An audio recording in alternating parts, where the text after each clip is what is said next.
సునీత ఇంకా శ్వేత అక్క చెల్లెలు. జీవితం సాఫీగా సాగిపోతుంది.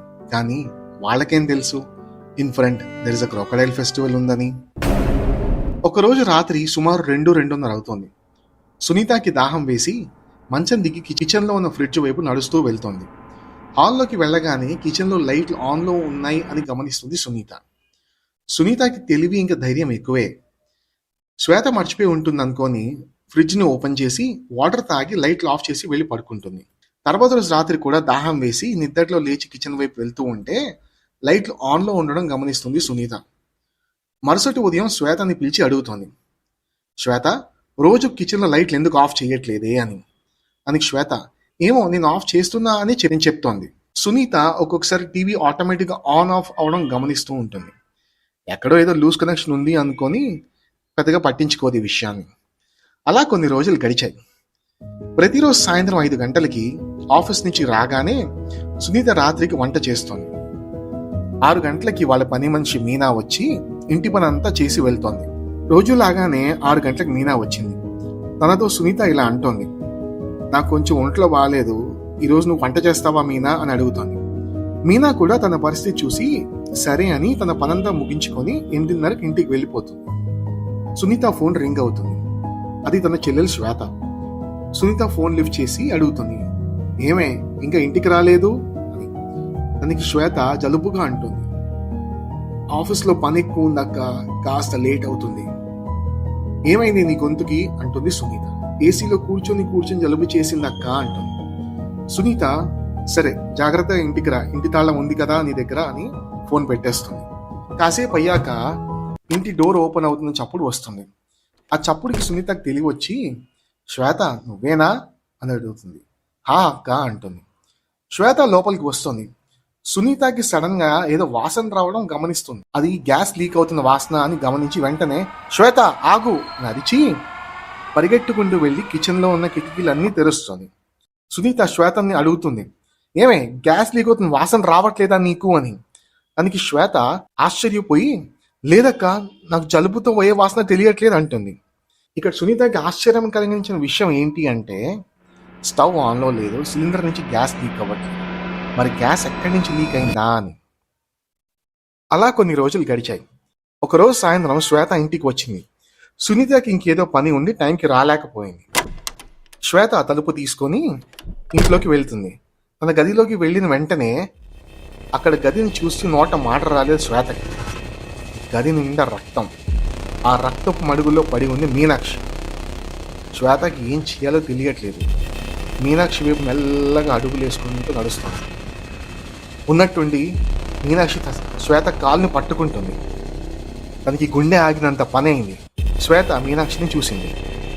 మీనాక్షి చూపులో ఒక పగ, పెదవి మీద ఒక భయంకరమైన చిరునవ్వు.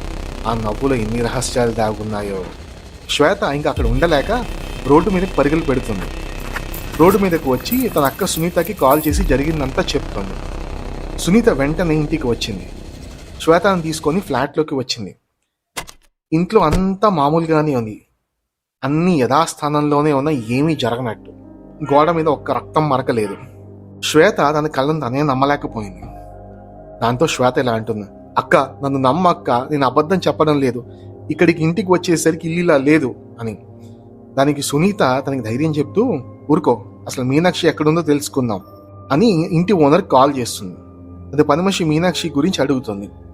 ఇంటి ఓనర్ కూడా నేను బయట ఉన్నా, నేను కనుక్కొని చెప్తా అని చెప్పి ఫోన్ పెట్టేస్తాడు. ఇంకా వాళ్ళిద్దరే ఇంట్లో ఉంటారు. ఇంట్లో ఉన్నంతసేపు కూడా శ్వేత భయంతోనే ఉంటుంది. రాత్రి 10 అయ్యాక ఇంటి ఓనర్ దగ్గర నుంచి ఫోన్ వస్తుంది. అసలు మీనాక్షి అనే పనమ్మాయి సొసైటీలోనే లేదు. ఆ మాట విని వాళ్ళిద్దరు నోట మాట లేదు. సునీత బుర్రలో ఒకటే ఆలోచన, మీనాక్షి అనే పనమ్మాయి లేకపోతే మరి మన ఇంట్లో పని చేసింది ఎవరు? ఆ ఆలోచనలో ఉండగా వంటగదిలోంచి గిన్నెలు కింద పడ్డ శబ్దం. శ్వేత ఇంకా సునీత మెల్లగా వంటగదిలోకి వెళ్ళారు.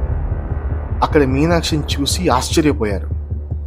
మీనాక్షి వాళ్ళిద్దరిని చూసి ఇలా అంటోంది, భయం వేస్తోందా? మీకు నా గురించి తెలిసిపోయిందా? ఇటు రండి అని. ఆ మాట విన్న సునీత ఇంకా శ్వేత తలుపు వైపు పరిగెడతారు. కానీ ఆ తలుపులు తెరుచుకో. మీనాక్షి ఇలా అంటుంది, ఆ తలుపులు తెరుచుకో.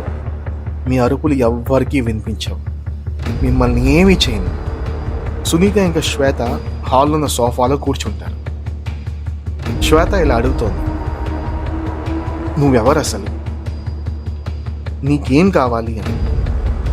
మీనాక్షి తన కథను చెప్పడం మొదలు పెడుతుంది. కొన్ని సంవత్సరాల క్రితం ఈ ఇంట్లో ఒక కుటుంబం ఉండేది. భార్య నిషా, భర్త మోహన్, వాళ్ళిద్దరికి ఒక కూతురు ఉండేది. నేను అక్కడ కూడా పని చేసేదాన్ని. మోహన్కి కూతురు అంటే ప్రాణం. రోజులో చాలా సమయం తనతోనే గడిపేవాడు. కానీ నిషాకి మాత్రం మోహన్ సంపాదించే డబ్బు మీదే ఆశ ఎక్కువ. అయితే ఒకరోజు మోహన్ పేరు మీద 10 కోట్లకి ఇన్సూరెన్స్ ఉంది అని తెలుస్తుంది. ఆ డబ్బుని ఎలాగైనా దగ్గించుకోవాలనుకుంటే నిషా. మోహన్ కి తెలియకుండా ఇన్సూరెన్స్ ఆఫీస్ లో ఒక అమ్మాయితో కలిసి నామినీగా తన పేరుని మార్చేస్తుంది.